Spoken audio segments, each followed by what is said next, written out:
Finally news reveal ಆಯ್ತಾ. Actually ಇದು ಗಿಲ್ಲಿ ಸರ್ದು ಒಂದು ಡಿಸ್ಕಷನ್ ಒಂದು ವಿಡಿಯೋ ನೋಡಿದ್ದೆ KMF4 ಜೊತೆ. ಸೊ KMF4 ಲೈಕ್ ಫೈನಲಿ ಒಂದು ಆಫರ್ ಕೊಟ್ಟಾರ ಗಿಲ್ಲಿ ಸರ್ಗೆ. ನಂಗೆ ಏನು ವಿಚಿತ್ರ ಆಗಿದ್ದಂದ್ರೆ KMF4 one and only Puneeth Rajkumar sir choose ಮಾಡಿ ಪುನೀತ್ ರಾಜ್ಕುಮಾರ್ ಸರ್ KMFದ ಬ್ರ್ಯಾಂಡ್ ಅಂಬಾಸಿಡರ್ ಆಗಿದ್ರು. ಸೊ ಫೈನಲಿ ಈಗ ಗಿಲ್ಲಿ ಸರ್ಗೆ ಆಫರ್ ಬಂದೈತಿ.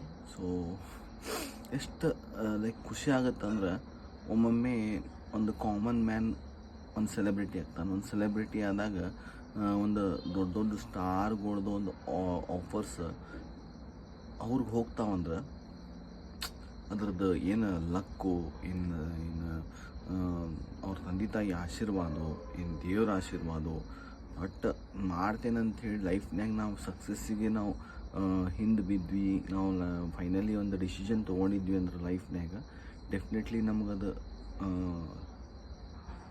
ಕೈಗೆ ಬರ್ತೈತಿ. ಸೊ ಪೇಷನ್ಸಿಂದ ನಾವು ಟ್ರೈ ಮಾಡ್ತಿರ್ಬೇಕು, ಮಾತಾಡೋದು ಕಡಿಮೆ ಮಾಡ್ಬೇಕು ಅನ್ನೋದು ಗಿಲ್ಲಿ ಸರಿಂದ ಸ್ವಲ್ಪ ನೋಡಿ ಕಲಿಬೇಕು ಅನಿಸ್ತೈತಿ. ಸೊ ಅದಕ್ಕೆ ನನಗೂ ಭಾಳ ಇಷ್ಟ ಆಯ್ತು.